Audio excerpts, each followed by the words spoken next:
올바른 역사를 세우기 위해 출발한 라디오 반민특위가 햇수로 3년을 맞았습니다. 청취해주시고 성원해주신 많은 분들께 감사드립니다. 라디오 반민특위는 많은 분들의 열정과 성원으로 진실되게 만들고 있습니다. 방송 후원은 농협 352-0399-1319-43 강삑분으로 부탁드립니다. 앞으로도 더 정의롭고 깊이 있는 방송 되도록 노력하겠습니다.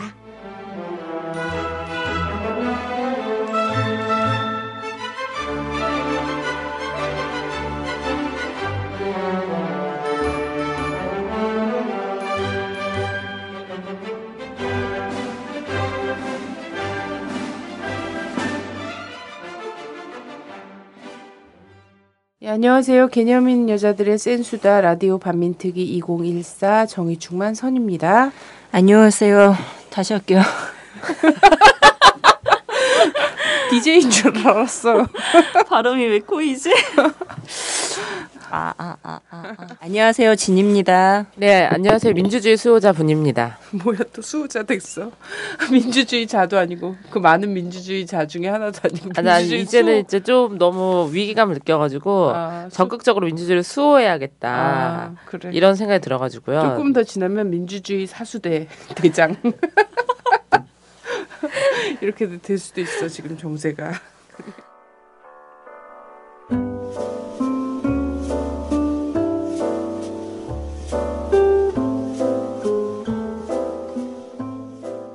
(3.1절) 기념행사 잘 했어요.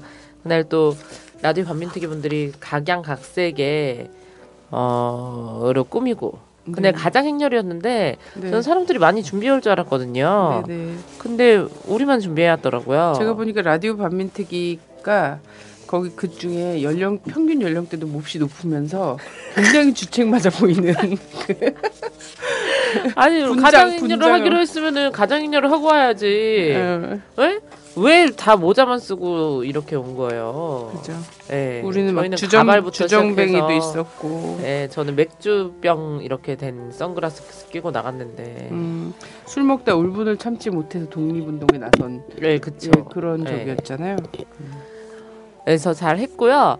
저희 라디오 반민특위의 새로운 모임을 공지드리려고 합니다.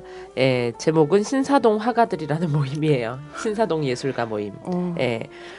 즉 신사동에서 예술하는 모임이 되겠습니다. 우와. 네, 그래서 매주 월요일인데요. 한 달에 한 번씩 모임을 갖고 둘째 주 월요일, 그러니까 3월 10일이죠. 첫 모임은 3월 10일, 7시에 강남 신사동에 있는 화실에서 그림을 그리는 모임이에요. 멋지지 않습니까? 네. 네. 그림을 그리지. 이 예술의 술자가 어떤 술자인지는 잘 모르겠으나 어쨌든 이런 모임이 있습니다. 네, 그래서 3개월 동안 회비는 3만 원이에요. 네, 재료비도 안 되는 금액이죠. 네, 많은 신청 바라고요. 10명까지로 인원은 제한하고 있습니다. 네. 화실 크기상? 네네네. 네. 어쨌든 우리가 이런 때 아니면은 언제 또 신사동에 화실을 한번 들어가서 보겠습니까? 그래서 많은 참여 부탁드릴게요. 그래서 라디오 반민특위 카페에 요즘에 많이 안 들어오시는 것 같더라고요. 다들 사시는 게 바쁘시고, 네, 다른 카페들도 많이 그렇더라고요. 다시 한번 힘을 내셔서 우리가 좀 다시 활동을 해봐야 될 것 같아요. 트위터도 열심히 하시고, 페이스북도 열심히 하시고, 카페에도 많은 응원 메시지, 댓글, 그리고 팟빵과 여기저기에 후기, 쥐약 이런 곳에 많이 남겨주세요. 네, 우리 애청자들은 후기를 거의 안 쓰시더라고요. 되게 좀 얌전하세요. 네네. 그리고 일단 별로 할 말이 없다. 그리고 완전 100% 동의한다. 이런 말이라도 좀 써주시기 바랍니다. 너무 자의적이잖아. 100% 동의 막 이러면서 써주시기 바랍니다.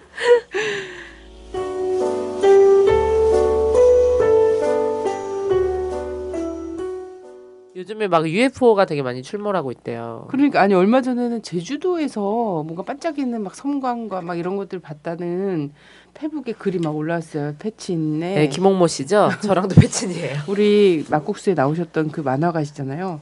그래서 나는 이분이 그런 얘기 했을 때만 해도 이분은 워낙 상상력이 풍부하시고 이런 분이라서 대수롭지 않게 넘어갔는데 이제 남산에서 봤다는 분이 있더라고요. 저는 명지대 앞에서 봤어요. 아 본인이 봤다고? 예. 근데 다 좀 상상력이 풍부하고 아니 진짜 그게 실제로 본 건 아니라 아니고? 아니요. 머리 이렇게 뭐 헤딩하고? 내리막길을 내려오는데 앞에 멀리서 진짜로 접시 같은 게 하늘에 둥둥 떠다니더라고요. 근데 제 과음한 거 친구가 아니고? 있었어요. 아니에요. 친구가 있어서 내가 야 저거 뭐야가 걔가 너무 대수롭지도 않게 몰라 저거 뭐지 그냥 이러더라고. 근데 전 너무 신기했거든요. 진짜 저건 UFO다. 그랬어? 예. 국정원이 감시하고 있는 것 같아요. 제가 보기엔. 아니, 국정원은 그런 능력이 없어요. 아, 왜 없어? 뭐든지 다 하는데. 아니 국정원은 지금 나 데리러 온 거 아닐까 도민준이? 그래서 다들 그 얘기 또 하더라고. 도민준 안녕. 이렇게 달려있고. 참 딱 드라마에 맞춰서 또 그런 게 또 출몰해주네. 예. 요즘 재밌는 일이 많잖아요. 재밌는 일이 많아요? 예, 요즘 재밌는 일 많죠. 국정원은 확실히 제 생각에는 UFO는 갖고 있지 않은 것 같아요. 네네, 그렇죠. 하지만 확실한 건 포르노는 갖고 있습니다. 아니 원래 우리 국민들은 지금 포르노를 파일을 소지만 하고 있어도 이제 권리겠다 뭐 이런 얘기 하지 않았습니까? 그죠? 네. 네. 저희는 약간 감이 떨어지는데 물론 포르노는 전 나쁘다고 생각합니다. 네네. 근데 이제 즐겨 이것을 보시는 분들은 아주 고통받고 있대요. 요즘 뭐 그래서 이제 뭐 여러 가지 좀 안 좋은 것들을 보면은 잡혀가거나 신상이 털릴 수 있다는 불안감 때문에 자주 못 보신다고 하시더라고요. 그래요? 근데 어떻게 하지? 그거를 국정원이 돈 줘서 평양에 뿌리기로 했다는 그런 얘기가 있으니까 40개를 가져갔다고 했나요? 포르노 40개? 네네. 근데 그분은 목사 아니에요? 목사는 아닌가요? 잘 모르겠어요. 선교사라고 그랬어요. 근데 하여튼 본인이 이제 외신을 향해서 기자회견을 한 내용으로 보면 그런 거고 우리는 또 우리가 평양의 이 언론을 바로 들을 수는 없으니까 AP통신 기자에 의하면 그리고 AP통신의 그 기자의 트윗에 의하면 40개의 섹스 CD가 있었고 그리고 MP3 뭐 이런 것들이 다 있었다고 그러더라고요. 그리고 성경. 정말 묘한 구성이네요. 성경. 저는 딱 그걸 보고서 하느님의 나라가 야동 천국인 걸 알았습니다. 아담과 하와에 대해서 알려주려고 가져갔나? 그러게요. 하여튼 어쨌든 전 저는 예수 천국, 불신 지옥은 들어봤어도 야동 천국은 처음 들어본 것 같아요. 아니 근데 국민들한테는 그걸 못 보게 하면서 난 너무 궁금하더라고. 왜 야동을 가져갔을까? 그래서 내가 추론을 해봤지. 1번 심심해서 자기가 보려고. 북한에 가면 좀 재밌는 게 없을 것 같으니까 자기가 보려고 챙겼나. 그러기엔 양이 너무 많아. 무슨 야동 중독자도 아니고. 2번 포르노로 북한 정권을 붕괴시키기 위해서. 급변 사태가 포르노 없는 나라에선 포르노를 유포하는 것만으로도 급변 사태가 날 수 있다. 이런 시나리오였나? 그러니까. 왜 가져갔을까? 급변 사태가 기다리다 안 나니까 이런 포르노로 인한 급변 사태까지 도모해야 되는 이 지경. 선교사는 주로 이제 선교를 하러 들어가는 거잖아요. 선교사였나 봐. 알고 보니 선교사였어. 우리 잘못 읽은 거 아니야? 선교사 아니야? 선교사 진짜? 그러니까. 야, 그 얘기도 이제 좀 얘기하다가 좀 하고요. 아니 최근에 나는 박근혜 씨가 계속 그 통일 얘기를 막 하잖아요. 그래서 지난번에 막 얘기했잖아요. 내 공약 베꼈다고 네. 이렇게 얘기했고 그랬는데 사실 좀 이 단타용이라고 생각했거든요. 단타용이라고 생각했는데 지금 1월달에 그 연두교서에서 통일 대박 얘기한 이후 지금 오늘까지도 계속 얘기를 하고 있단 말이에요. 통일 대박을. 그리고 사실은 요 처음이 작년에 국정원 남재준 국정원장이 그 송년회에서 건배입니까? 뭐 건배인지 뭔지 모르겠지만 2015년에 자유민주주의로 통일되어 있을 조국을 위해 다 같이 죽자 이러면서 뭐 애국가 4절까지 불렀다느니 독립군가 중에 양양가를 불렀다느니 막 이랬잖아요. 근데 그때 존나 안 어울리는 건 짓거리만 하네. 아니 양양가를 또 생각해보니까 포르노였던 것 같기도 하고 막 이런 생각이 들더라고. 발기인 대회였나? 송년회가 아니라? 근데 그때 이제 2015년 자유민주주의로 통일되어 있을 이 말이 있잖아. 되게 의미심장한 거잖아요. 그럼 2014년에 통일해야 되는 거잖아. 네. 근데 우리가 통일하는데 우리가 다 죽을 거라고 생각하지 않잖아. 전쟁을 통한 통일이 아닌 이상. 근데 여기는 통일을 위해서 우리 뭐 최선을 다합시다 뭐 이런 게 아니라 다 같이 죽자 그랬어. 나는 그래서 무섭더라고요. 근데 가능하죠. 갑자기 나온 말은 아니잖아요. 이제 과거부터 우리 또 이승만 우리 아버지, 우리 아버지께서 말씀하셨죠. 예, 아침은 서울에서, 점심은 평양에서 먹겠다. 저녁은 신의주에서 먹겠다. 이런 말씀하셨는데 그 말은 즉 뭡니까? 근데 예, 그거를 북진 통일하겠다. 근데 그거를 지금 사람들 정상적인 사고에는 경의선을 타고 가다가 중간중간에서 아침도 먹고 점심도 먹고 저녁도 먹는 평화로운 이런 통일을 생각하지 다 같이 죽는 뒤지는 이런 통일을 생각하지 않거든. 근데 얘는 그렇게 얘기한 거지. 근데 그거보다 더 신기한 건 뭐였냐면 생각해 보니까 지금까지 국정원이 송년회든 발기인 대회든 한다는 거를 국정원 안기부 중앙정보부가 한다는 뉴스를 본 적이 없는 거야. 몰래 해야 되잖아. 그 고급 간부들이 모여갖고 네. 이런 구호까지 외쳐가거나 아니면 애국가까지 제창을 하면서 하는 그 송년회의 모습 있잖아요. 아, 광기죠. 이게 언론에 보도됐다는 것 자체가 심상치 않은 거라는 거지. 어머, 국정원도 송년회 하는구나. 라고 우리가 당연히 한다고 생각했는데 이거 왜 보도가 됐지? 이 생각이 과거에 정말. 또 그런 발언도 있었잖아요. 우리 국민이 3일만 참아주면 평양을 탈환하겠다. 뭐 이런 얘기도 했었는데 네, 70년 참고 있죠. 네, 모든 군사 전문가들이 얘기하기로 3일이면 일단 수도 서울에 있는 국민의 반 이상이 죽는다고 이야기하고 있는데 우리 뭐 그러면 가족 중에 반 이상이 죽어 나가는 걸 참으면 통일시켜주겠다는 건가요? 자, 그래요. 그래서 이제 남재준 씨는 그렇게 얘기했는데 그게 어쨌든 의도적으로 언론사를 불러서 뿌린 거다라는 거죠. 그래서 그 남재준 씨가 한 그 얘기가 괜히 나온 얘기도 아니고 그냥 정말 예사로운 뭐 송년회 모임이나 이런 것들이 아니었다라는 것이 지금 와서 생각해 보니 지금 연일 계속되고 있는 이제 대통령의 통일 발언과 그리고 이제 급기야는 대통령 직속의 통일준비위원회를 만들겠다고 한 거잖아요. 네. 이건 사실 통일을 위해서 노력했던 사람들은 굉장히 기뻐해야 되는 걸 수도 있거든요. 아, 드디어 바보 도트듯이 통일의 중요성을 깨달았구나. 그래서 정말 통일부만으로는 안 될 것 같아갖고 통일준비위를 꾸리는구나. 이렇게 해야지 될 것 같은데 사실 선뜻 환영에 나서거나 이렇게 할 수는 없단 말이죠. 그래서 일련의 과정들 보니까 지금 이제 왜 그런가가 궁금한 거잖아요. 네네. 말씀하셨듯이 이게 그냥 나온 문제는 아니고 뭐 연설 한 번 하면 20-30번씩 통일 얘기가 박혀 있고 네. 그래서 정말 통일을 하고 싶은가 보구나라는 생각이 들 수 있는 그래서 개가천선했나 이런 생각까지 막 드는 이런 지경인데 도대체 왜 그런가에 대한 궁금증이 물러오죠. 네네네 그렇습니다. 과거에도 물론 통일 굉장히 얘기 많이 했던 분도 계시는데요. 그분이 또 오버랩 되긴 합니다만 좀 이따 얘기하고요. 가게라서 같은 가게. 근데 이제 뭐 제가 보기에는 사실 이게 원하든 원치 않든 속심이야 모르겠지만 분당국에 있어서는 통일을 이야기하지 않을 수는 없어요. 맞아요. 대통령 선서에도 들어가 있어요. 맞아요. 네. 그래서 할 수밖에 없는데 지금 왜 그런가라고 했을 땐 전 당면에서는 네네. 지방선거를 좀 앞두고 네. 하는 좀 선전용이 크다라는 생각이 좀 드네요.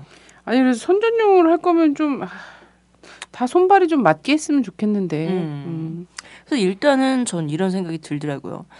일단 뭐 작년 대통령 선거 때 뭐 좋은 건 다 갖고 갔잖아 말로는. 근데 지금 현실을 보니 되는 건 하나도 없죠. 네네. 뭐 경제 민주화 날라갔지.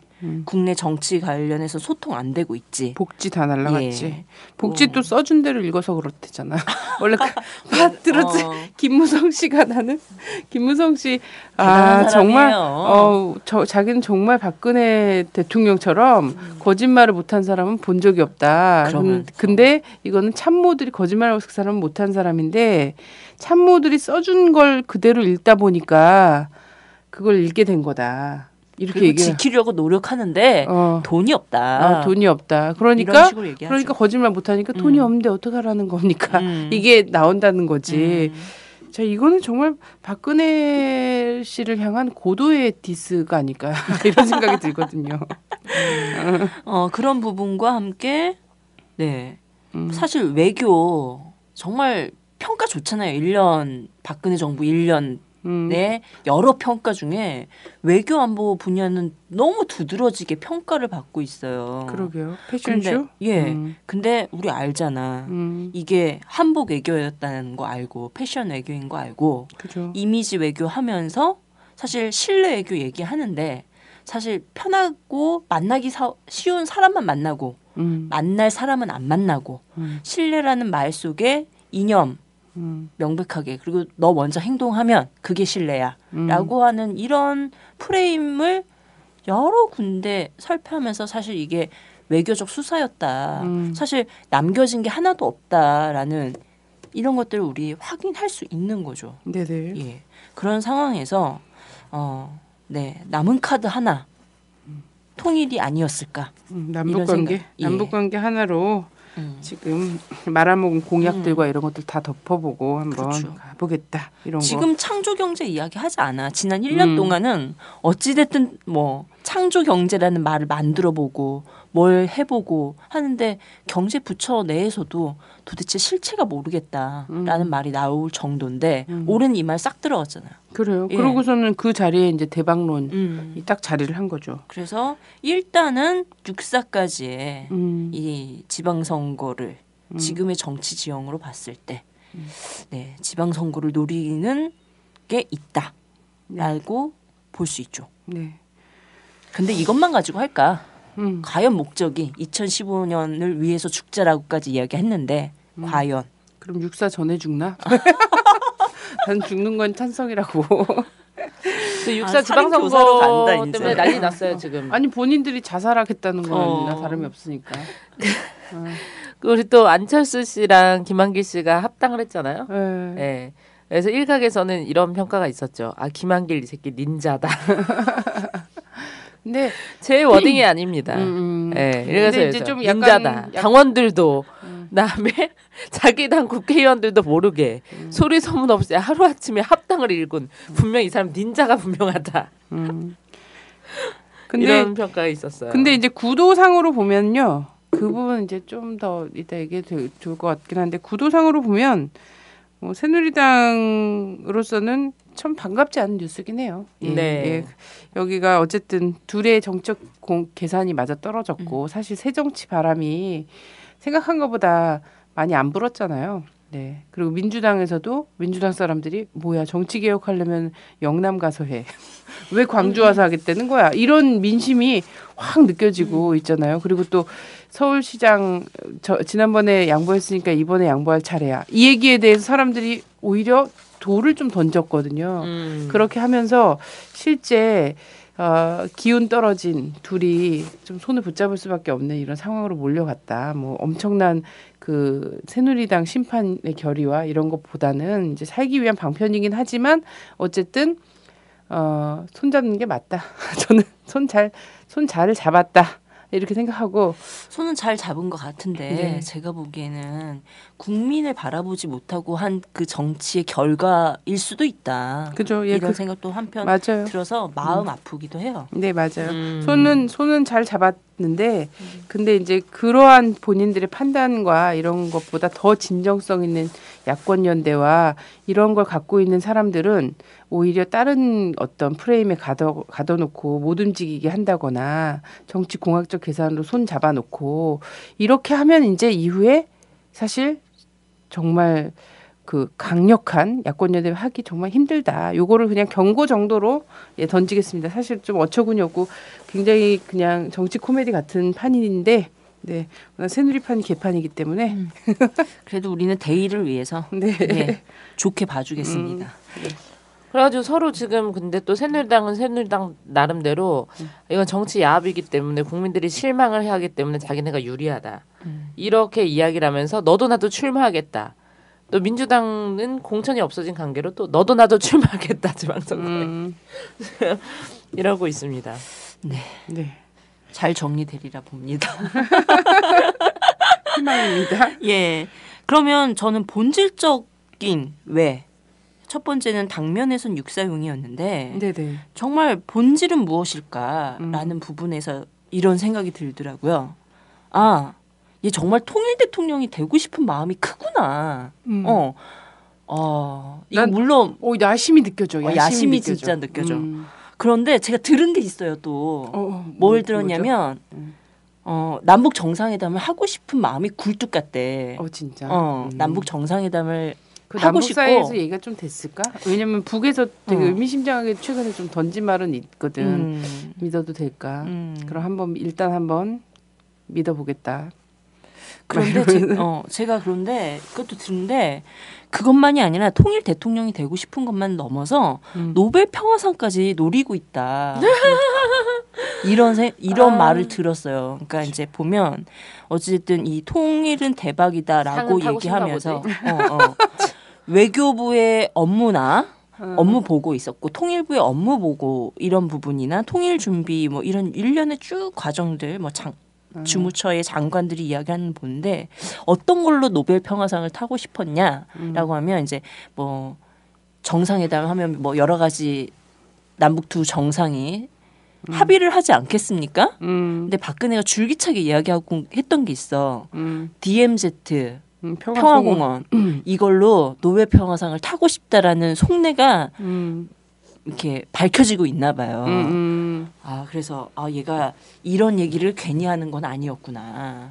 이런 생각이 들더라고요. 네. 근데 나는 그게 무서운 거야. 노벨 평화상은 사실 별것도 아니에요. 왜냐면 오바마도 탔어. 아니, 그러니까 노벨 평화상은 대단히 중요한 상이야. 나는 중요한 그렇게 상인데 생각하는데 격이 떨어졌잖아. 오바마 때문에 떨어진 거지. 격려상 수준으로 떨어졌단 말이야. 평화의 이바지 한 사람한테 준 게 아니라 업적을 가지고 한 거잖아. 앞으로 앞으로 좀 전쟁 해라. 일으키면 안 된다. 너 이거 줄 테니까 앞으로 계속 전쟁 일으키면 안 돼. 이러면서 격려상 쪽으로 줬거든. 그래서 난 받을 수 있다고 봐. 여기도. 왜냐면 격려상 받을 필요가 있거든. 그런 어린이야. 근데 이런 게 걱정되는 거지. 정상회담 하고 싶어. 그리고 통일 대통령이 되고 싶고 노벨 평화상 받고 싶어. 근데 그 밑에 거기서 막 빛나는 노벨 평화상을 막 이 메달을 목에다 걸고 딱 서 있는데 그 폐허 위에 서 있는 그 풍경 있잖아요. 막 만화처럼 머리 지나가는 거야. 잿더미가 되고 국민들은 다 죽어 나자빠져 있는데 혼자 서갖고 노벨 평화상을 걸고 있거나 나는 통일 대통령이야 막 이런 통일 대통령 임명장 이렇게 들고 웃고 있는 사진 이런 그림 있잖아. 이런 그림이 딱 그려지는 거야. 이 야심을 어떻게 하면 좋을까? 난 이럴까봐 걱정인 거지. 그래서 이 통일 준비위를 구성하고 있는데 여기에 또 나오는 이야기들이 있어요. 통일 방안도 함께 만들겠다. 그리고 이 통일 방안을 만드는 것과 함께 이 통일에 대한 청사진을 만들겠다. 그냥 준비만 띨랑 만들겠다는 게 아니라 통일의 청사진을 만들겠다라는 얘기를 하면서 민간에 있는 모든 전문가들을 모시고 통일의 담론도 형성하고 그럼 나는 왜 그리고 안 모셔, 대국민 우리는? 선전전도 하고 홍보도 하고 이런 거를 올 한 해 야심차게 하겠다라는 게 기본으로 밝혔더라고요. 그럼 우리 좀 모시나? 우리 진님이나 뭐 다 모시나 우리? 우리 전문가 취급 안 해주잖아. 그러니까 그럼 우리 안 모시면 뭐 보내 많아요. 그런 걸로 하면서 이게 문제인 거예요. 어떤 문제냐면 얘가 이분이 대선 때 그 사실 진보라고 할 수 있는 담론을 지가 먹었잖아요. 그렇죠. 그러면서 경제, 민주화, 민간 복지. 전문가라고 하는 전문가를 모셔서 통일의 기본 내용, 좋은 또 이 문구나 내용은 안 가져가고 문구나 이런 부분을 먹겠다는 소린 거지. 이러면서 이 통일에 대해 정말 국민과 민족을 위해서 나아갈 방향을 위해서 그리고 있는가라고 하는데 의문점을 던질 수밖에 없죠. 그런 우려점이 있어요. 네네. 근데 어쨌든 이거 하여튼 통일 준비위를 그 대통령 직속으로 꾸리겠다라는 거잖아요. 꾸리면서 사실 좀 신기한 거는 지금까지 있었던 통일부도 제대로 일도 안 하면서 그랬잖아요. 야, 일한 게 없잖아. 비방중상 하도록 한 거 말고는. 근데 그것도 통일부가 보다는 왠지 이제 국방부나 국정원 쪽에서 자본 막 대주면서 비방중상하면서 삐라 날리고 뭐 포르노 뿌리고 막 이런 거 한 거 말고는 없는데 통일부도 가뜩이나 있는 통일부도 일을 안 했는데 대통령 직속에 통일준비위를 갖다가 만든다고 해서 그게 무슨 할 일이 있겠냐는 거지. 저는 근데 어. 그 이명박과 어. 박근혜의 차이는 네. 어쨌든 둘 다 이제 물론 이 그림은 완전히 그려지지 않아서 뭐 구체적 내용을 가지고 우리가 뭐라고 지금 이 시점에서는 평가할 수는 없으나 물론 예상은 되지만 근데 이분이 정말 무서운 분인 건 맞구나. 왜냐 이명박은 대놓고 죽이겠다 그래서 역풍을 맞은 거잖아요. 통일부를 외교부 산하로 만들겠다. 맞아, 통일부 없애겠다 그랬지. 그래서 인수위원회 때. 그래서 이제 국민들이 통일부를 살려놨으나 역할을 못했죠. 항아리만 만들고. 그런데 이분은 말하지 않고 죽여요. 그냥 죽여버렸더라고. 그러니까. 그런데도 자각을 못하셔 이분이. 난 정말 안타까워 죽겠어. 그러니까. 물론 좀 이따 제가 보니까 6.4 이후에는 개각이 될 것 같아요. 그때 네. 잘리실 것 같은데 참. 아니 학계로 가고 싶다고 계속 누누이 말씀하셨기 때문에 그립고 외롭고 좀 쓸쓸하다고. 그런데 그렇게 와서 통일부 학계에서 장관이, 얼마만큼 대접을 또 다시 받을지는 모르겠죠. 네. 자. 근데 어쨌든 이것과 관련해서 새로운 통일 방안 만들겠다라고 막 이렇게 하는데 그러면은 사실 새로운 통일 방안을 만들겠다고 하는 것은 예전에 남과 북이 합의했던 통일 방안이 있잖아요. 그래요. 예. 김대중 대통령 때 1차 정상회담 하면서 남쪽에 국가연합제한과 북쪽의 낮은 단계 연방제 공통점을 살리는 방향에서 그러니까 서로 체제를 인정하는 안에서의 통일을 이야기했단 말이죠. 그래서 그렇죠. 통일의 완결적 모습을 지금 뭐다라고 딱 얘기하지 않았는데 통일을 새로운 통일 방안을 만들겠다고 하는 것은 기간에 있었던 김대중 대통령이나 노무현 대통령의 남북 간의 합의 있잖아요. 이거를 부정하겠다라는 거 아니겠습니까? 일단은 밟고 가겠다는 거죠. 찢고 다시 쓰겠다 이런 거죠. 근데 이게 사실 북한이 반응이 있어야 되잖아요. 그렇죠. 예. 근데 이게 북한의 반응이 있기가 어렵잖아요. 저는 근데 이제 이런 새로운 통일 방안을 준비하고 있는 이런 이야기를 하는 그 전제가 뭘까?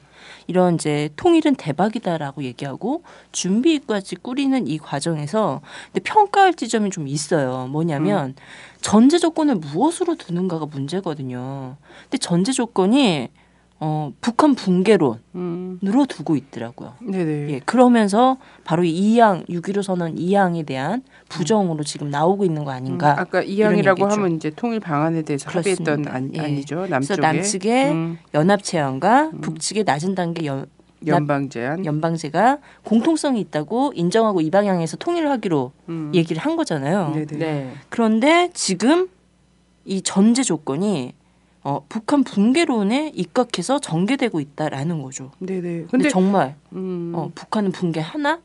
안 이게 할 것 의문인 같아요. 거예요. 안 할 것 같아요. 왜냐하면 이번에 선교사 아까 얘기했던 그 선교사가 포르노를 들고 간 거 보니까 붕괴할 가능성이 더 높거나 혼란스럽고 이러면 폭탄이라도 지고 갔을 것 같은데 고작 포르노 CD 40개랑 MP3랑 성경을 끼고 갔다가 걸렸고 거기서 또 뭐 설득과 뭐 이런 거 속에서 또 반성문을 또 그새 또 쓰고 또 외신 기자들 불러갖고 보도 또 다 하고 그랬잖아요. 포르노로 북한 정권 붕괴될 수 있을까요? 나는 난 세상에 나 포르노로 진짜 너무 어느 궁금해. 정권이 붕괴됐다는 말은 일단은 들어본 적이 포르노로 없어. 한 가정을 한번 붕괴해 보자. 가정은 붕괴될 수 있겠다. 니네 남편한테 일단 보여줘봐. 우리 남편 그런 거 별로 좋아하지 않아요.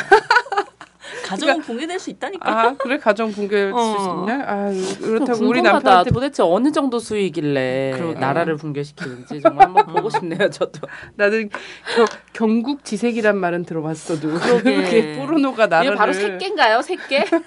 새끼지. 북한을 향한 새끼? 근데 그래서 우리 집에 또 이걸 이용해 볼 수도 없고 포르노 또 금지돼 있는데 국가보안법에 이어서 또 이런 거에 또 걸릴 수는 없잖아 우리가 그렇지 않아도 그렇죠. 아니, 근데 경력이 화려한데. 북한 사람들이 포르노를 본다고 해서 어떤 자유민주주의에 눈을 뜨게 된다. 뭐 이런 거는 좀 그거 말이 보려고 안 막 되죠. 대량 탈북 사태가 벌어지고 네. 그걸 보겠다고. 사실 지금 연변 쪽에 있는 조선족들이나 중국인들이 북한 관련해서 돈을 되게 많이 벌고 있대요. 근데 주요 시장 물품, 그러니까 북한에 파는 물건, 중국 사람들이 국경 지역에서 파는 물건에 되게 주요한 물건이 휴대전화, DVD 이런 거라고 하더라고요. 예. 그런데 CD 하나로 아니 근데 보니까 나는 이거를 이 뉴스를 보면서 딱 느낀 게 있어요. 아 이게 지금 국정원이 이북 바로알기에 나섰구나. 뭐냐면 북이 디지털과는 굉장히 IT와는 굉장히 거리가 있는 나라인 것처럼 지금까지 얘기해 왔었는데 계속 삐라날릴 때도 보니까 USB 날리잖아요. 예, USB 날리고 그리고 CD에다가 한국 드라마라든지 포르노 자꾸 이렇게 구워서 날리고 지금 또 이 선교사라는 사람도 이런 거 포르노 40장 들고 들어가고 이렇게 한 거 보니까 북이 IT 기반이 있네. 이것과 더 웃긴 건 뭔지. 그거를 그냥 이렇게 손에 들고선 볼 수가 없는 걸 거 아니야. 볼 수 있으니까 가져간 거지. 그거랑 북은 포르노 산업이 발달하지 않았구나. 포르노가 없나? 국정원이 없으면 포르노도 없다. 아 너무 깊게 생각하지 마. 머리 아파. 그래?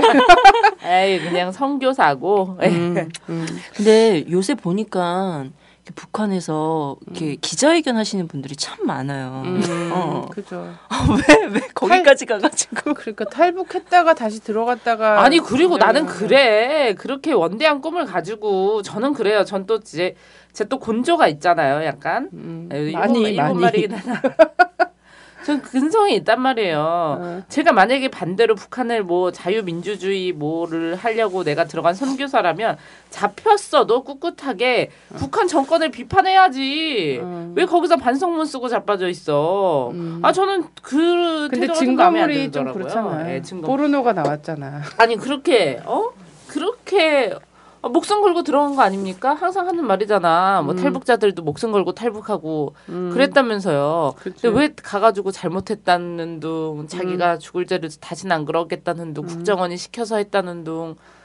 다 그렇죠. 근데 제가 보니까 이런 점을 발견하는데 그 북한에서 어찌됐든 잡힌 거잖아요, 이분들이. 이 뭐 선교사인지 첩자인지 모르겠으나. 네네. 형을 살게 된단 말이에요. 네. 예전과는 다르게 예전에는 이제 좀 바로바로 추방하고 막 이런 형태가 좀 많았었는데 남북 관계가 좋았으면 오히려 이 사람을 그 인도주의적으로 추방하고 이렇게 했으면 진짜 쉽게 풀릴 문제인데 이게 남북 관계가 안 좋으니까 노동 교화형 15년형 막 이런 거 때릴 수 있거든요. 그러니까 예전에는 그래서 그 외국인들도 되게 많이 가잖아 지금. 네. 그래서 외국인 선교사인지 첩자인지 잘 모르겠으나 이분들이 그러니까 노인분들을 보내. 맞아. 이 젊은 사람들을 안 보내고 노인분들을 보내더라고요. 며칠 전에 추방된 호주 선교사 봤더니 그 유인물을 만들었다고 그러더라고요. 네, 그러게요. 예, 성경의 말씀을. 근데 왜 그거를 절에다 뿌리나? 나 너무 웃겨가지고 이해가 안 되더라고요. 근데 내가 보기에는 거기는 이제 한국에 왔어도 불국사 이런 데 가서 뿌렸을 사람일 것 같긴 해요. 불국사나 뭐 이런 데 가서.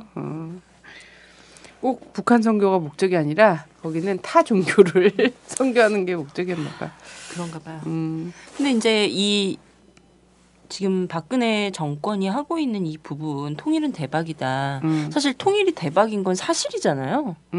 이거는 그죠. 뭐 이제 보수까지 확대된 논리인 건데 이거 증명이 된 건데 사실 이게 경제 중심의 사고라는 게 문제인 거죠. 네, 물론 통일은 경제 부분에 있어서도 정말 민족 공동의 번영을 가지고 올 수 있고 남북의 공생을 가져올 수 있는 부분인 거잖아요. 네네. 그런데 제가 보기에는 이 부분에 중심을 가지고 있는 게 아니라 이 자본주의 체제 중심의 이 경제론을 밀고 나가는 것 같아요. 네네.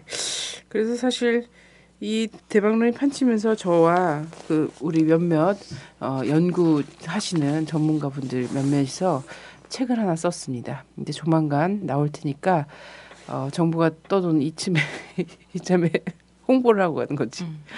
정부가 떠돈 통일 대박론이 아니라 황선 및 연구자들의 공저 통일 경제론을 참고하시면 경제만 똑 떼서 흡수 통일론 하는 것보다 더 큰 대박론이 들어있으니까 참고하시고요. 나오면 뭐 바로 제가 홍보 마구 하겠습니다. 그래서 보니까 두 가지 아까 이제 이 북한의 붕괴론에 대한 잘못된 전제를 가지고 있는 것, 그리고 이 경제론 중심의 사고를 하고 있는 것도 또한 어떤 전제가 있냐면 북한이 완전 거의 시장화됐다. 시장 경제 체제다. 이런 인식을 하고 있더라고요. 과연 그러한가에 대해서도 저는 의문인 거죠. 네네. 근데 보니까는 체제는 더 강화됐고 별로 급변 사태 가능성 없고 뭐 지금 흡수 통일하기도 좀 어렵다라는 게 미국의 전문가들이 거의 뭐 80, 90% 그렇게 대답을 하고 있고 최근에 미국 정보국장 있잖아요. 네. 국가정보국에서 정보국장도 미 의회에 그렇게 보고를 했더라고요. 예. 네, 그렇죠. 제 생각이 스스로 아니에요. 붕괴할 가능성 없다. 제 생각이 아니에요. 미국 국가정보국장의 생각이거든요. 네. 근데 왜 한국은 여기에 기반해 갖고 통일 그걸 짜고 있냐는 거지. 아니 둘이 찰떡 궁합이라며 한국과 미국은. 내가 볼 때 너무 종교를 신봉하는 경향이 있어요. 우리나라 정부가 이렇게 뭐 보면은 이제 뭐 워낙 또 그분이 뭐 굿이라든가 뭐 이런 것도 좋아하시고 하니까 자신들의 바람을 종교적으로 승화시켜서 정책을 짜는 게 아닐까. 그렇지. 주술을 담은 정책이죠. 주술을 담은. 그런 생각이 들 정도예요. 그래요. 근데 이게 어쨌든 하여튼 반응은 있어야 되고 손뼉은 또 마주쳐야지 되는 거니까. 그래서 많은 사람들이 또 이게 작년에 김관진 국방장관 같은 경우 1월부터 3월까지 안에 전쟁기가 굉장히 높아질 거다라고 얘기를 계속 호언장담을 했잖아요. 근데 그 사람이 그렇게 호언장담한 그 사람 또 예언가죠. 이게 점쟁이 이건데 근데 그것과는 전혀 다르게 이제 2월 달에 갑자기 이산가족 상봉하는 분위기 우리도 예측 못했단 말이에요. 근데 전격적으로 진행이 되잖아. 이걸 보면서는 또 일각에서 남북 정권이 손을 맞잡고 적대적 공생관계에 들어섰다. 막 이런 얘기를 해. 진보 진영에서 꼭 이런 얘기 나온다고. 네, 그런 얘기 나오거든요. 근데 하여튼 서로의 계산이 약간씩 좀 틀린 것 같긴 해요. 왜냐하면 남쪽은 계속 줄기차게 통일 대박론을 얘기하고 있어요. 경제적 막 이렇게 얘기하고 김을동 씨 이런 분들 나와갖고 뭐 경이 넘는다. 뭐 지하자원 막 이런 거 액수로 환산하면 경이 넘는다. 이런 얘기 막 하고 그러면서 막 이거 굉장히 장사를 해먹을 수 있을 것 같은 막 이렇게 하는데 또 북은 또 북대로 또 자기들 요구가 있거든요. 최근에도 막 이런 얘기 했죠. 서해상에서 노무현 대통령이랑 같이 약속했던 서해 평화지대화 하자. 그러면 정말 군사적 문제에서 정말 큰 게 풀린다. 그러면 그 부분이 풀리면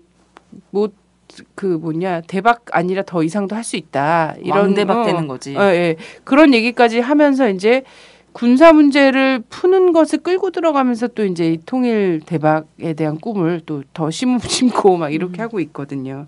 근데 약간 이제 핀트가 좀 다르죠. 예. 다른 게 있어요.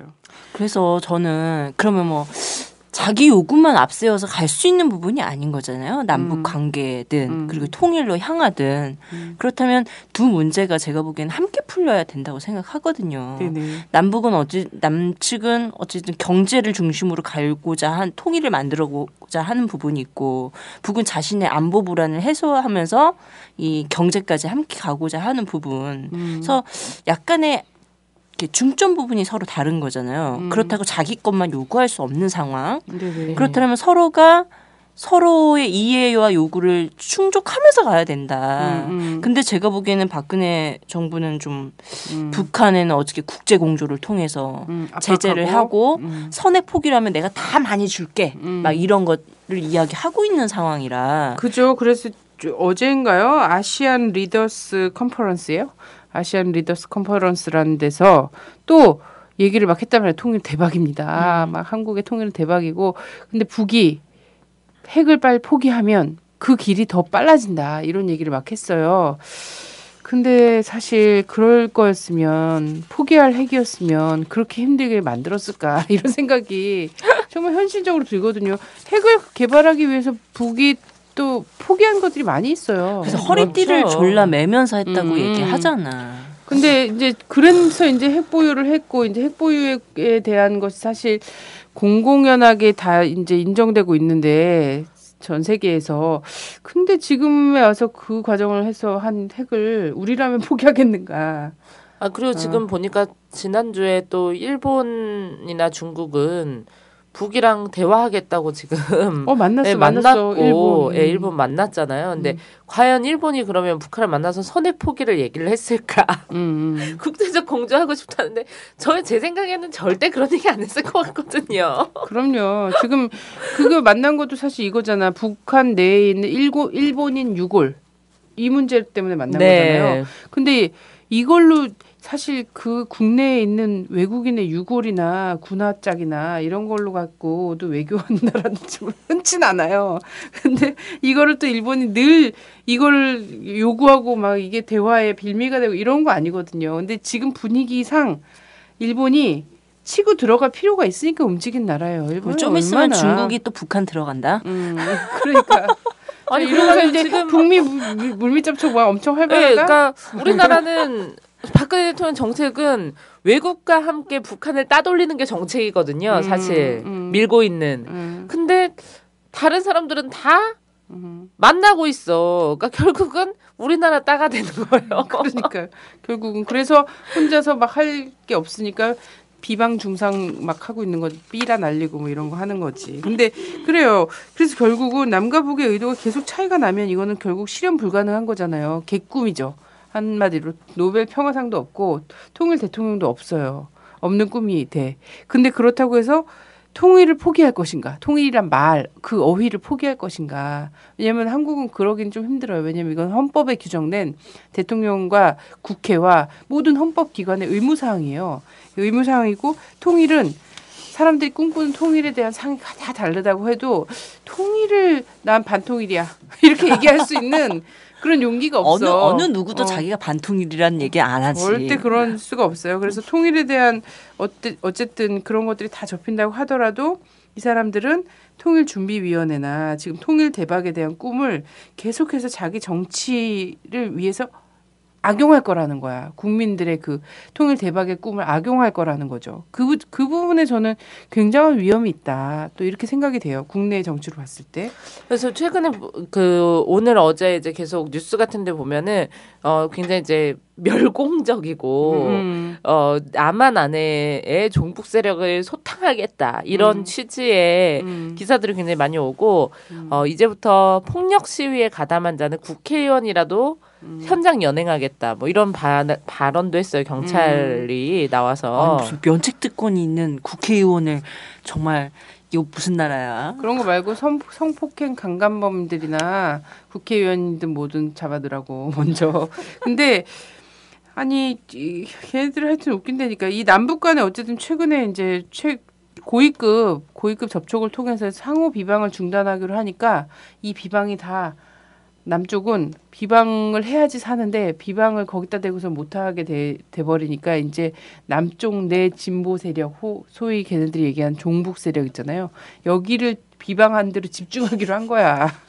그래서 포탄은 있는데 이 포탄을 지금 38선 너머로 날리고 싶은데 안 되니까 국민들한테 막 투하하는 거지. 저희 집에 보수 농객 한 분 계시거든요. 아, 네. 네, 저희 아버지. 저희 아버지 항상 저를 비판하시는데 너넨 너무 이슈가 없다. 박정희는 독재를 했다. 하지만 박근혜는 독재를 하지 않는다. 박정희 때 운동하는 건 맞지만 지금 너는 너무 과도하다 따라. 항상 이렇게 얘기를 하시거든요. 예. 생각을 갖고 근데 그렇게 얘기하시는데도 그럼 아빠는 어떻게 생각하냐. 증거도 없는 사람을 빨갱이로 몰아서 12년형을 때린 건 독재가 아니고 뭐냐 그랬더니 그 부분은 내가 생각해도 박근혜가 지금 너무 국정원이나 이런 거에 위기에 몰려가지고 칼을 너무 빨리 뺀 것 같다. 너무 무리수였다. 아 진짜? 이렇게 논평하시더라고요. 대단히 합리적 보수 논객이시네요. 아 약간 좀 늦게 뺐어야 된다. 잊혀져 갈 때쯤 일단 수습을 해놓고 뺐어야 되는데 너무 경솔했다 이 부분은. 이렇게 평하시더라고. 뭐 뺀 칼을 칼집에 넣을 지금 생각이 별로 없기 때문에 앞으로 계속 휘두를 것 같아요. 계속되는 칼부림을 볼 거라고. 그러면 이제 아버님이 인정하시겠지. 맞구나 독재가. 그래서 양극단이 있잖아. 지금 종북과 통일이 있어. 가운데 안보야. 그래서 안보를 가지고 지금 통일에 써먹기도 하고 종북에 써먹기도 하고 요런 지금 스탠스를 취하고 있죠. 박근혜 정권이. 네네. 근데 문제는 야당도 제3지대 신당 창당한다는 야당도 그 안보를 그렇게 그렇게 쓸 생각을 하고 있다는 게 참 위험하고 이런 건데요. 자, 예전에 그래서 이런 구상 자체가 국민을 향해서 다 이제 악용된 사례가 있지 않습니까? 멀리 갈 것도 없어요. 다 그 혈통을 따라서 딱 올라가 보면 있습니다. 우리 대통령 직속에 그 통일 준비위 발족하겠다 이 얘기 딱 듣자마자 사람들 반응이 통일 주체 국민회의 낫네. 이런 반응이었어요. 통일 주체 국민회의. 역사는 반복된다. 정말 아버지의 교과서대로 따라가는구나. 그런 거죠. 예. 예, 통일 주체 국민회의도 정말 말은 좋잖아요. 통일 주체. 다 위험한 말들 다 들어갔어. 통일 들어가 있지, 주체 들어가 있지, 국민 들어가 있지. 정말 요즘 보면은 어떤 생각이 드냐면 나라 꼴 진짜 잘 돌아간다. 대통령은 jut을 걸고 있고 뭐 박근혜 대통령이 지금까지 마친 옷이 뭐 122벌? 네, 122벌인데 혹자의 이야기에 따르면 한복만 500벌을 맞췄다. 지금 이런 소문도 돌고 있어요. 근데 실제로 자기가 입은 옷, 공식 석상에서 입은 옷이 100벌이 넘어가거든요. 1년 동안. 네네. 그러면 거의 3일에 한 번씩 새 옷을 입었다는 얘기입니다. 네네. 공식 석상에서만 다른 옷 빼고. 그럼요. 근데 뭐 이제 여러 개 중에 골라 입었을 확률이 또 높지 않습니까? 그렇죠. 한 벌당 아주 싸게 잡아서 50만 원씩만 잡아도 거의 몇 억대의 지금 돈이 들어가는 상황인데 네. 지금 국민들은 매일매일 생활고로서 자살을 하고 있어요. 예, 어제는 딸을 가진 어머니, 오늘은 아들을 가진 어머니. 진짜 몇만 원이 없어서 국민들은 자살하고 있고 빨갱이들은 간첩들은 계속 생겨나고 있고. 네. 북한에 보낸 간첩은 포르노나 들고 다니고 있고 정말 나라 꼴이 말이 아니에요. 그러니까요. 근데 그래서 제가 예. 민주주의 수호자로 나서지 않았습니까? 그렇죠. 네. 이번 지방선거에 좀 뛰신다는 그런 말씀도 좀 제가 아직 후보 등록하지 않았는데 네. 곧 노원구 구의원 후보로 등록할 생각이에요. 네네. 박근혜 정권을 6월 3일 지방선거를 박근혜 정권의 무덤으로 만들기 위해서. 네, 지금 출마의 변 독재와 이 정말 민생을 돌보지 않는 정치인들을 개작도로 심판하기 위해서. 네네. 네. 재출마할 거예요. 네네. 그래서 나가면은 일단은 화제가 되겠죠. 네. 미녀 후보. 네네. 네. 모르겠습니다. 또 노원구에 또 막말 후보 나왔다 이렇게 되죠. 노원구 수렁 속으로 들어가나. 그래가지고 예전에 제가 김용민 씨랑 같이 방송을 하던 중에 제가 쌍욕을 한 번 했죠. 김용민 씨가 이렇게 놀라시면서 저한테 이러시더라고요. 군님 그러면 이제 몇 년 동안 선거는 못 나가십니다. 우린 나갑니다. 네. 그리고 엄청 폭탄을 투하해도 뒤지게 욕 처먹죠 뭐. 네. 뭐 가만히 있어도 처먹는 욕. 그죠. 그래서 저도 나가기로 했는데 정몽준만 출마 선언하는 건 아니니까. 근데 그날 정몽준이 서울시장 출마 선언했는데 안철수가 못 매겼어. 기사가 완전 진짜 끝에 달랑달랑. 그날 물 먹은 사람 많아요. 안철수 씨랑 김한길 씨가. 역시 닌자다운 면모로. 저는 어쨌든 반가운 소식이긴 한데 저도 참 당황스럽더라고요. 사실. 네네네. 너무 급작스러워서. 네. 그래 빨리 출마해변 더 해보세요. 네, 그래서 아 근데 제가 봤는데 구의원 선거 비용이 선거에서 쓸 수 있는 비용이 있더만요. 그냥 한 5천만 원 되더만요. 뭐 하여튼 네. 인구별로 좀 다르고 한 5천만 원 되는데 보통 5천만 원을 풀로 다 쓴다고 하더라고요. 그래서 제 구의원 월급이 얼마인지 봤어요. 우리 동네 구의원 월급이 3천만 원대예요. 월급이? 연봉이. 아, 연봉이요. 그러면 한 3천만 원인데 5천만 원을 들여서 선거를 한다는 게 나 정말 이해할 수가 없더라고. 근데 그것만 드는 게 아니잖아. 기회비용이 또 있잖아요. 3개월 동안 또 일도 쉬면서 하니까. 그러니까 이제 강남 모 유치원에서는 구의원이 한 개 유치원에서 3, 4천만 원씩 횡령을 하고 이게 바로 이 탐관오리의 전형 아니겠습니까? 유치원에서 3, 4천만 원을 횡령에 처먹은 구의원이. 그래서 저희는 그런 선거를 하지 않겠다. 돈 안 드는 깨끗한 선거를 하면서 아, 내 한번 민주주의의 신호탄이 되겠다. 6월 3일을 박근혜 4일. 정권에 3일까지 선거운동할 수 있을까요? 아, 그렇구나. 4일 날은 당선 안 될 거니까 거의 당선될 확률이 약간 낮아요. 그래서 3일까지 내가 장렬하게 참 무덤으로 만들고 참, 이렇게 가겠다. 예. 당과 진보의 상황에 비해서 정말 과하게 쾌활한 후보가 나셨네요. 아 여러분 네 진보의 심장이 다시 뜁니다. 자 끝났어 오늘, 이제 출마 네, 선언 제가 끝났어? 오늘 아침에 선전전을 했어요. 네. 국정원 이 내란 음모 박근혜 독재 정권을 내가 이거 박살 내겠다. 그래가지고 제가 오늘 또 그저께 또 천송이 립스틱을 샀잖아요. 그래서 그걸 바르고 천송이 립스틱을 하고 바르고 나가면 사람들이 좀 예쁘게 봐줄까 해가지고 딱 갔더니 심하게 추위에 떠는 모습이던데 보니까 역시나 사람들이 이렇게 쳐다보고 아 저렇게 예쁜 여자도 저런 구호를 드는구나 이렇게 제 머리에 이렇게 사람들이 지나가 물 풍선이 막 이렇게 달리듯 대화 풍선 알잖아요. 띠리리리 이렇게 출근한 남자들이 저렇게 예쁜 여자가 독재 타도를 외치다니 난 저 여자를 찍어야지 이러는 말풍선이 막 달리더라고요. 지금 증상은 거의 박근혜 씨랑 유사한 증상이거든요. 그래서 저는 논개가 돼요. 제가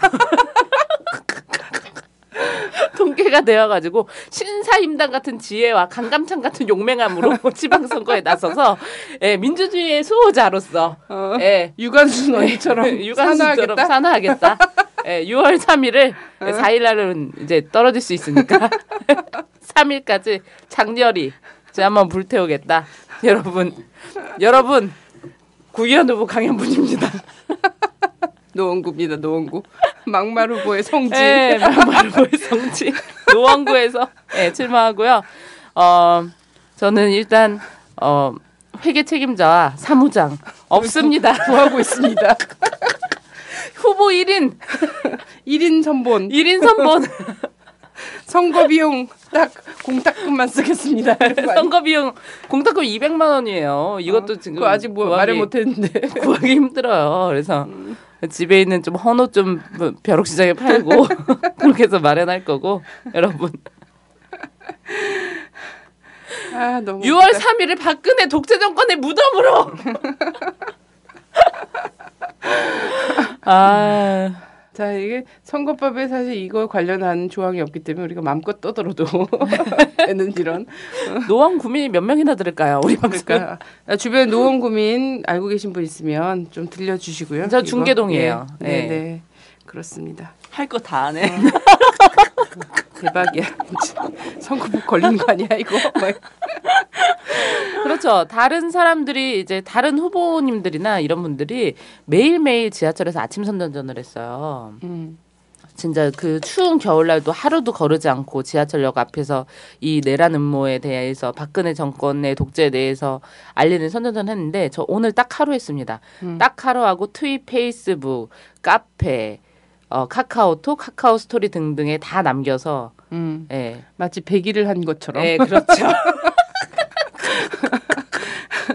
열렬한 환호를 받았죠. 네, 그러면서 오늘 딱 이 스튜디오에 들어서면서 이랬습니다. 아씨, 내가 진짜 대학교 때도 안 했던 아침 선전전을 해야 되다니 막 이러면서 박근혜 때문에 막 이러.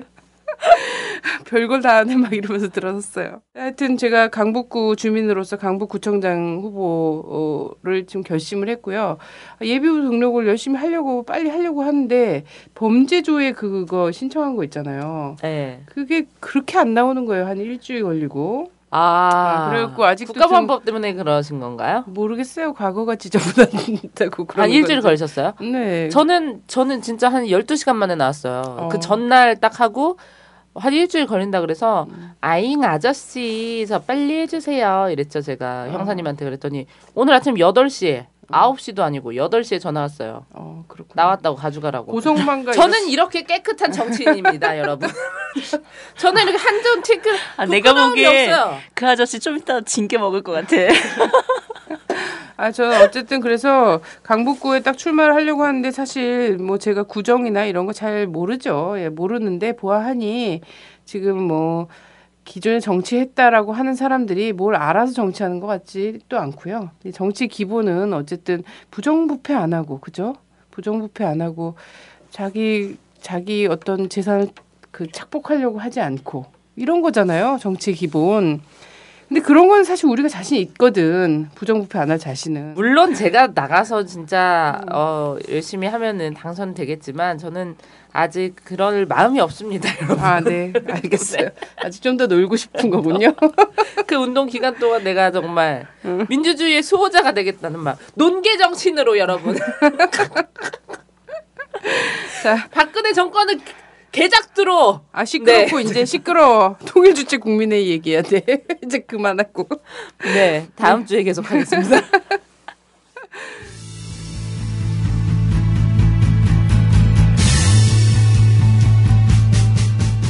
네, 안녕하세요.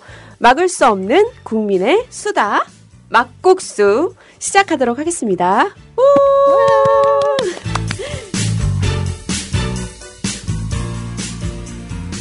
네, 오늘은 위안부 할머니들의 그림책 판매와 전시를 준비하고 계신 신혜원 작가님 모시고 이 시간 막국수 진행하도록 하겠습니다. 네, 반갑습니다. 네, 안녕하세요. 네, 제가 알기로는 들꽃의 노래라는 그림책 전시회를 준비하고 계시다 이렇게 들었어요. 네, 먼저 그 책이 나온다는 소식을 먼저 말씀드려야 될 것 같은데요.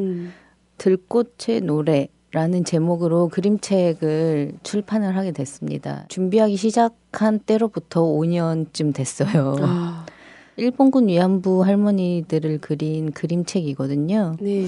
출판을 앞두고 출판 기념회처럼 행사를 좀 해볼까 싶어서 홍대 앞에 가톨릭 청년회관에 있는 카페 다리에서 그런 행사하는 거를 공모를 했어요. 그래서 공모에 신청을 했는데 운이 좋게 당첨이 됐어요. 예.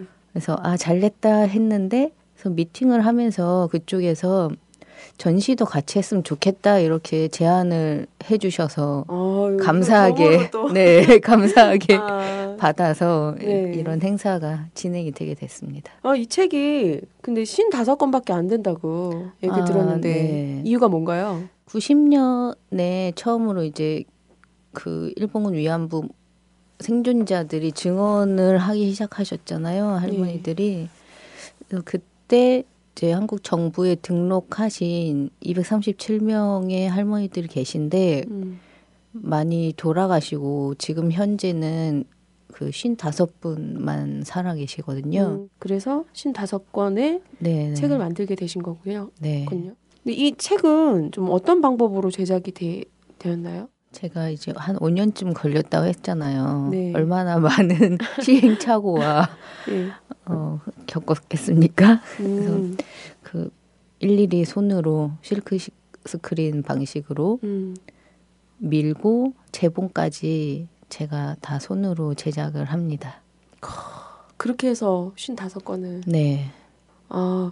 이 책을 좀 할머니들의 작품을 좀 만들게 된 계기나 뭐 이런 게 따로 있나요? 제가 원래 이제 한국화 전공인데요. 네네. 그래서 저는 검은색에 대해서 그 관심이 많아요. 그러니까 보통 검은색 하면은 좀 안 좋은 이미지를 많이 가지고 있잖아요.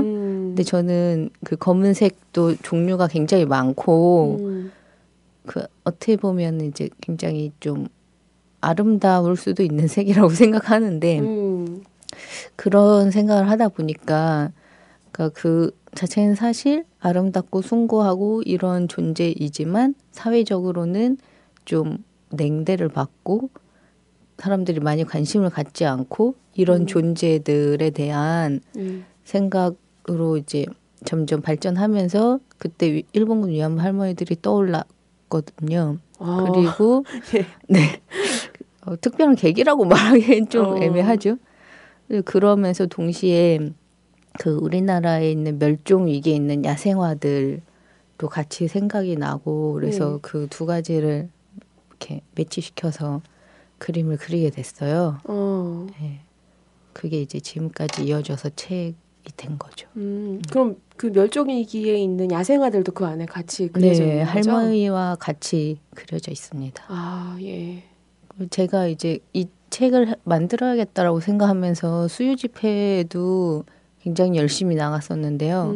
그때 할머니들을 보면서 그 사실 그 전에는 좀 뭐랄까 그 불쌍한 좀 그런 느낌이 있었는데 생각이 완전히 바뀌게 됐어요. 네. 할머니들이 진짜 용감하고 너무 아름다운 그런 분들이다.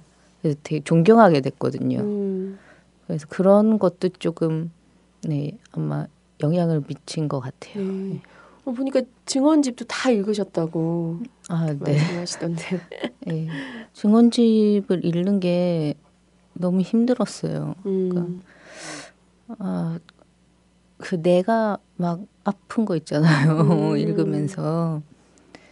근데 이거는 역사의 진실이기 때문에 외면할 수도 없고 어쨌든 이런 걸 알리고 기억하고 해야 된다라는 생각으로 작업을 했습니다. 네, 얼마 전에는 그 베트남의 정대협 분들과 함께 다녀오신 걸로 알고 있는데요. 좀 여기서도 어떤 취지로 갑자기 웬 베트남?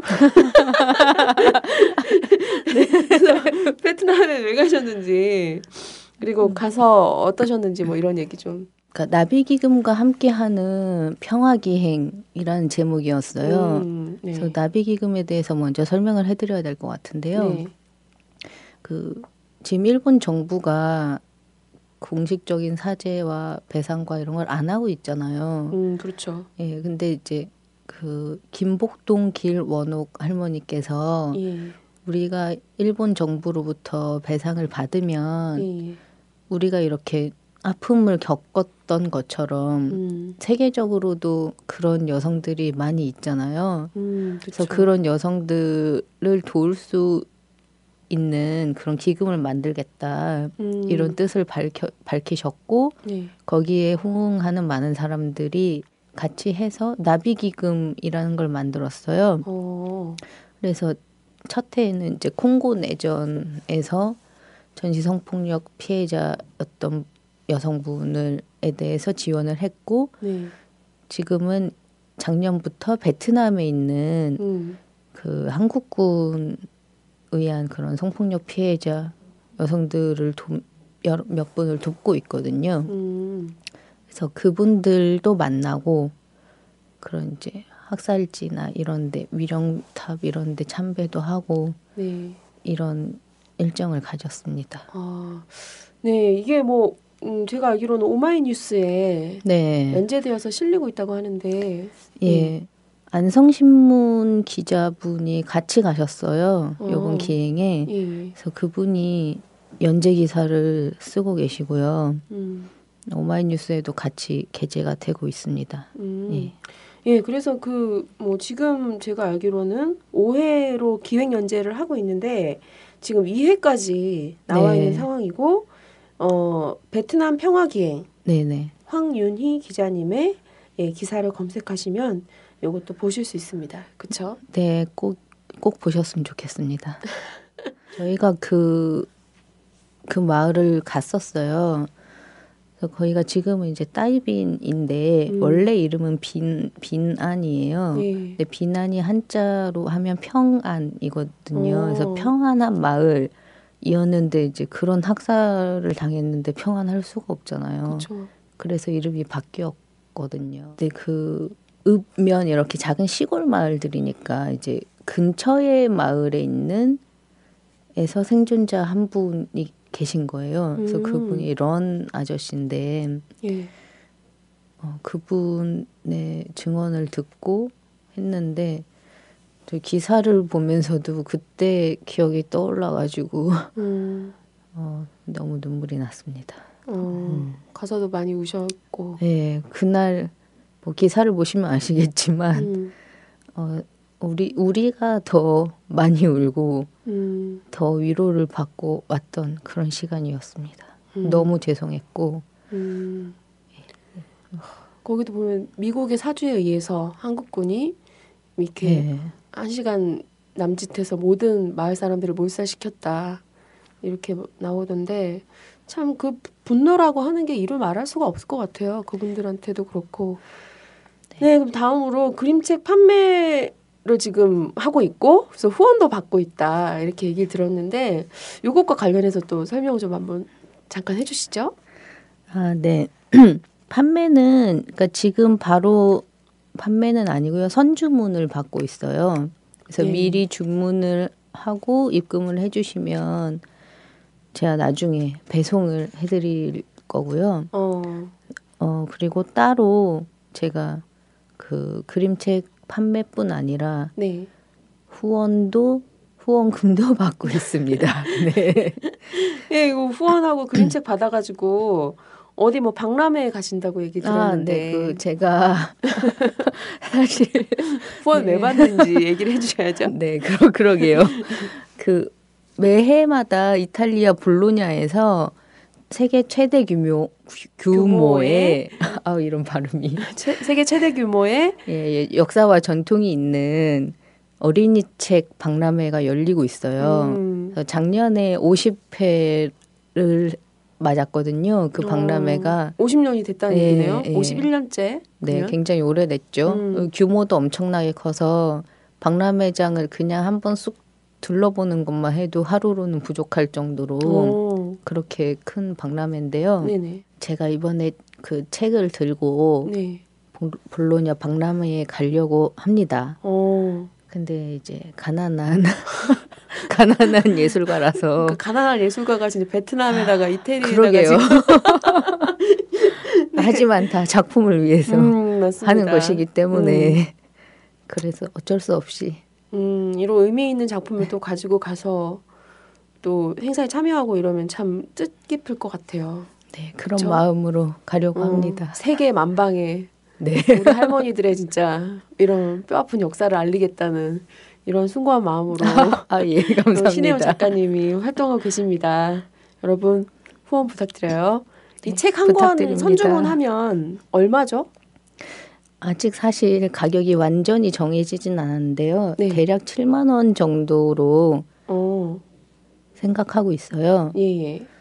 책 선주문을 해주실 분들은 선주문하고 이름이랑 선주문을 같이 쓰셔서 7만 원을 보내주시면 되고요. 후원은 그냥 후원으로 해서 뭐 10,000원 이상 그거보다 뭐 작게 보냈으면 후원이고 그런 거 아닐까요? 근데 지금까지 7분이 해주셨는데요. 네. 선주문 해주신 분들은 다 조금씩 보태서 후원까지 같이 해주시더라고요. 너무 감사하게 받고 네. 있습니다. 네, 좋습니다. 그러면 지금 7분이 하셨으니까 지금 주문할 수 있는 책 부스는 48건이 되나요? 네, 그렇죠. 네, 48건 남았습니다, 여러분. 세상에 한 권밖에 없는 이런 위안부 할머니 책을 판매하고 있습니다.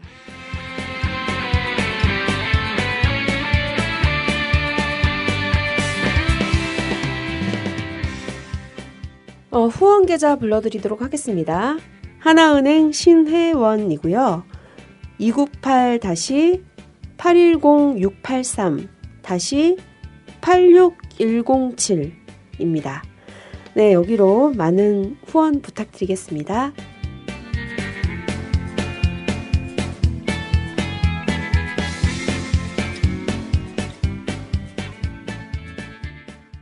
네, 그리고 끝으로 어떤 작품 활동을 이후에 또 하고 싶으신지. 예, 제가 아까도 잠깐 말씀드렸는데 할머니들을 존경하게 됐다 이렇게 말씀드렸잖아요. 네네. 한국에 있는 그런 일본군 위안부 문제뿐만 아니라 예. 전 세계적으로 그 여성들과 어린이들이 전쟁 때문에 많은 피해를 받고 있고 네.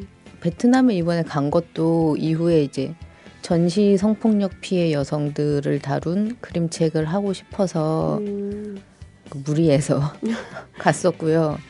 앞으로 이제 뭐 한 것만 내고 끝낼 게 아닌 계획이기 때문에 네. 어떤 국가 권력에 의한 피해자들에 대한 이야기를 계속 좀 다뤄보려고 합니다. 네. 들꽃의 노래라는 네. 그림책 전시회죠. 네, 그래서 그 행사도 한다고 들었는데 혹시 행사 날짜를 정확하게 얘기를 해주시면. 네, 전시가 3월 17일부터 4월 5일까지 네. 열리고요. 예. 행사는 3월 18일 저녁 8시에 예. 진행이 됩니다. 예. 그 홍대 입구역 2번 출구에 근처에 있는 가톨릭 청년회관 1층에 있는 카페 다리에서 진행이 됩니다. 아, 네.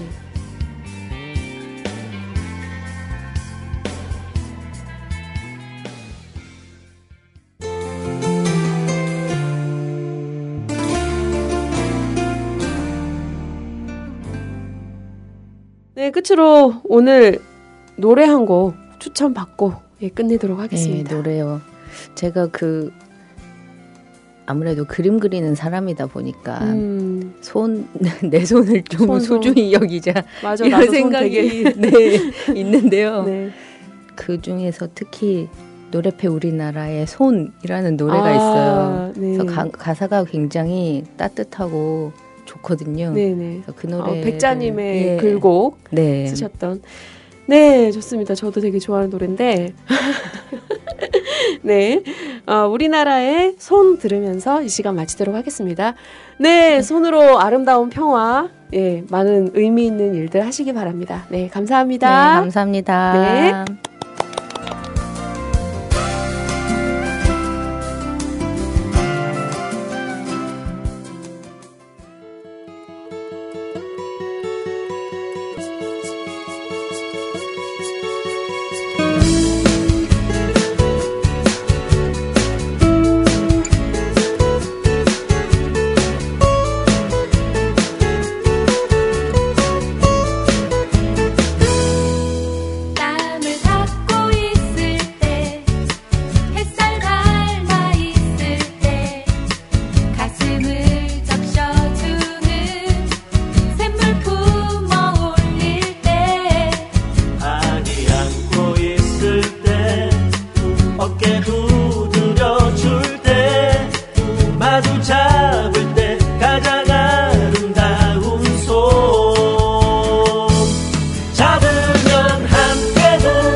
마주 잡을 때 가장 아름다운 손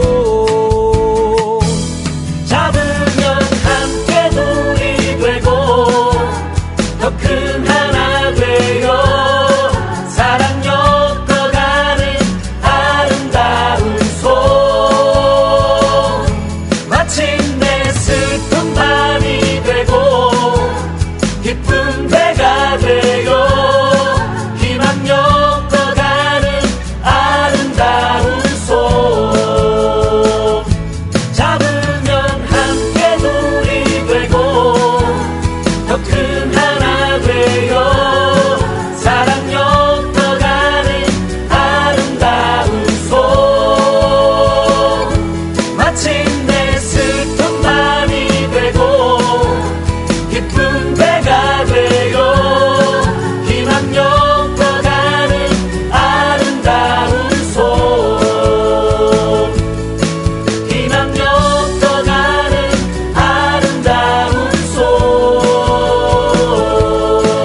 통일주체국민회의가 사실 비슷한 의도로 만들어지지 않았습니까? 예. 그래서 여기도 조국의 통일을 위해서, 조국의 통일과 민주주의를 위해서 이러면서 통일주체국민회의를 설치를 했어요.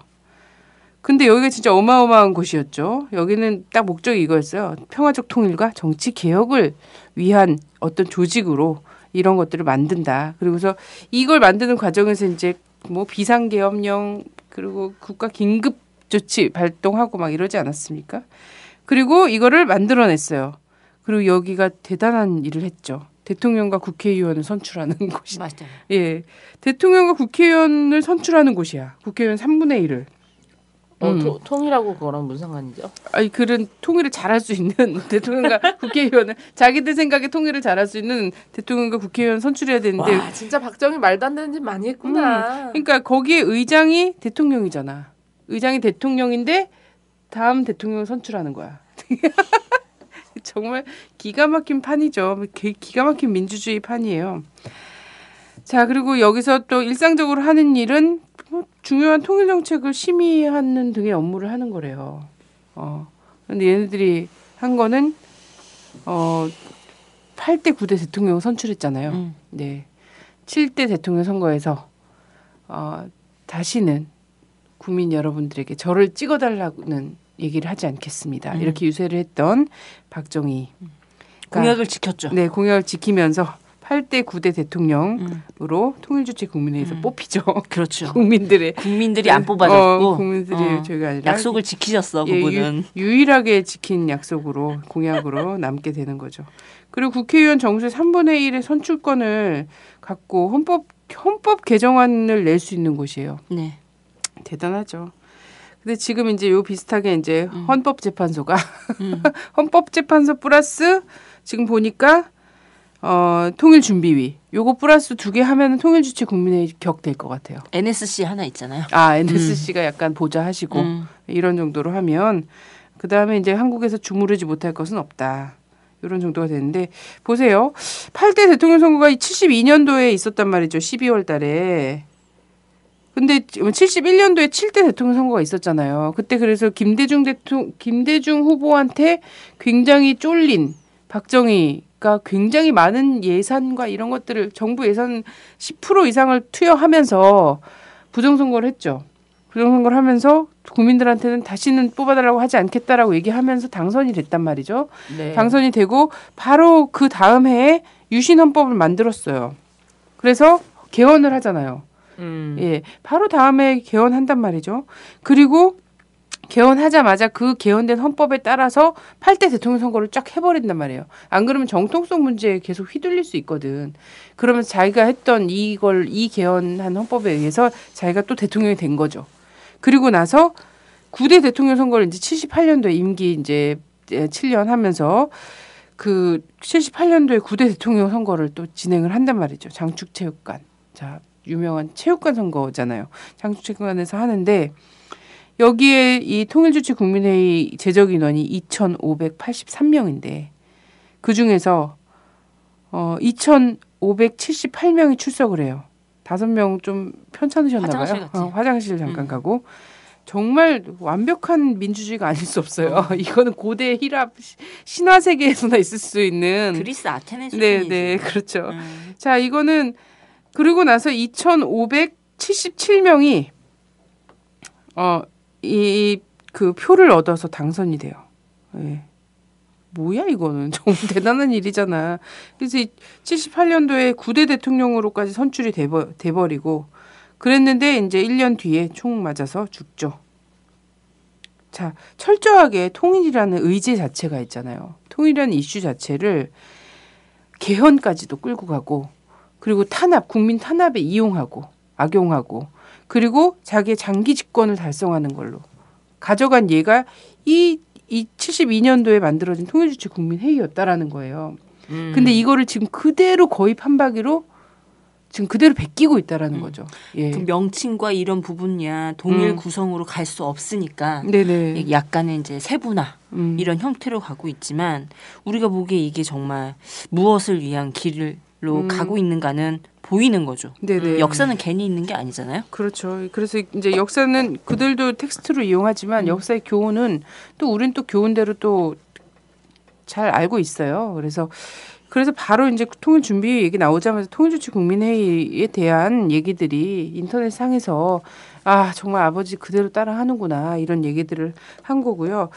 사실 뭐 정상회담이라든지 통일 대통령에 대한 열망, 노벨 평화상에 대한 욕구 뭐 이런 거 다 이해하는데 그것이 좌절될 것 같을 때 그리고 이것이 국내용으로 변질됐을 때 어떻게 될 수 있는가를 그 아버지가 보여줬고 사실은 지금 이제 정당 탄압이나 이런 것들을 쭉 하고 있잖아요.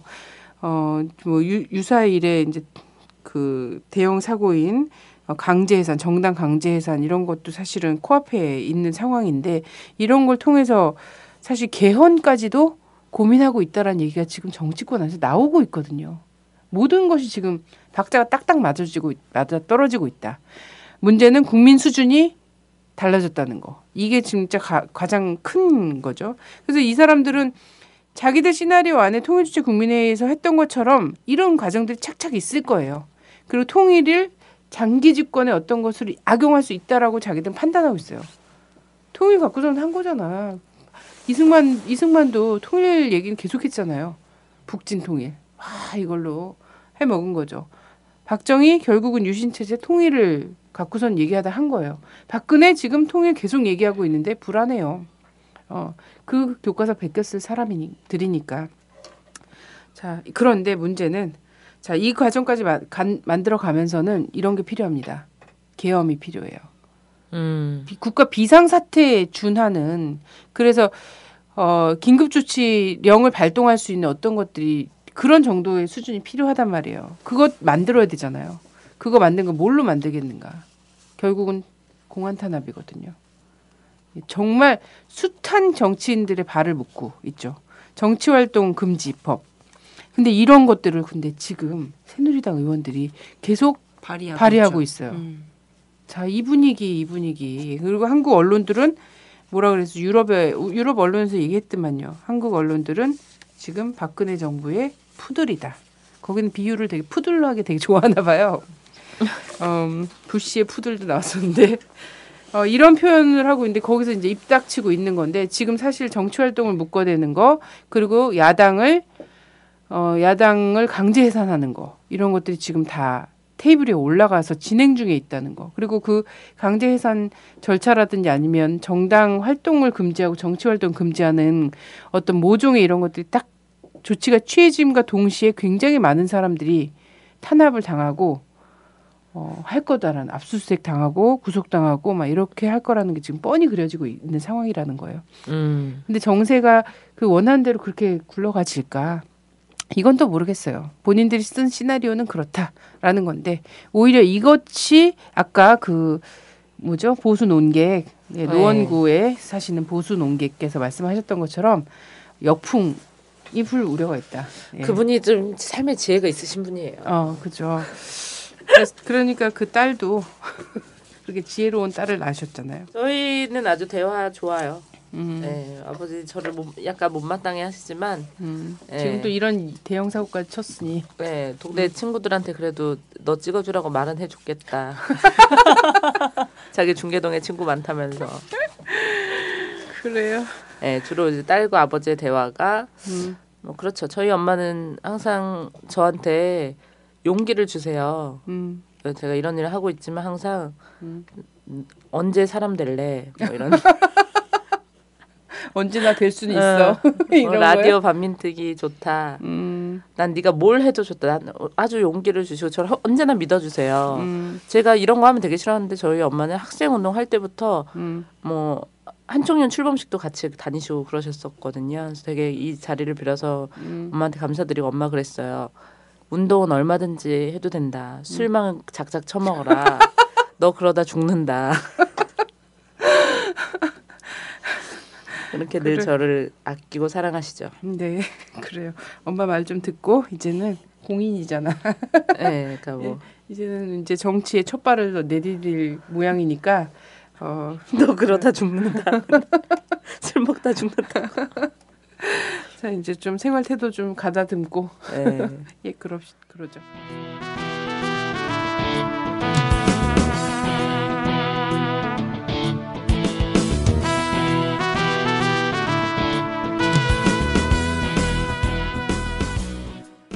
다음 주 예고 거예요. 한번 갈까요?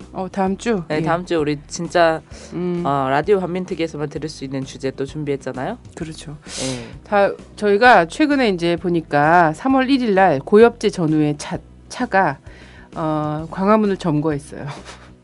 혹시 봤어요? 네. 완전히 종북척결. 예, 완전히 고엽제 전후의 차가 광화문을 점거하고 그거에 대해서 행사 차량이라며 경찰이 아무 소리도 안 한 이런 광경이 있었어요. 그래서 사실 이걸 보면서 이 고엽제 문제가 진짜 이게 이 역사 속의 배신과 배신의 연속이다라는 것을 사실 베트남전을 둘러싼 우리 한국 참전자들과 박정희 정권과 이런 것들을 통해서 또 볼 수가 있거든요. 그래서 사실 이제 베트남 전쟁이라는 것에 좀 이걸 좀 다뤄봐야겠다 이런 생각을 했거든요. 근데 마침 또 3월 11일이 여러분 3월 11일이 베트남이 독립전쟁에서 승리한 날이죠. 네. 그래서 과거부터 되게 많았잖아요. 우리 네. 그 라디오 반민특위 댓글에 베트남 전쟁에 대해서 좀 자세히 알고 싶다. 네네. 근데 사실 이렇게 들을 기회가 많이 없었잖아요. 그래서 한번 좀 저희가 다뤄보겠습니다. 그래서 베트남 전쟁, 그 베트남 독립전쟁과 그리고 평화협정 있잖아요. 베트남은 네. 어쨌든 평화협정을 한 나라입니다. 예, 한 나라. 뭐 한국에서는 뭐 패전했다 막 이러면서 막 이럴지 모르지만 그곳의 민중을 중심으로 생각하면 평화협정을 실현한 나라였어요. 그래서 30년간의 투쟁이었죠. 네네. 그래서 그곳을 저희가 다음 주에 다루는 것으로 하겠습니다. 여러분 다음 주에 만나요. 감사합니다.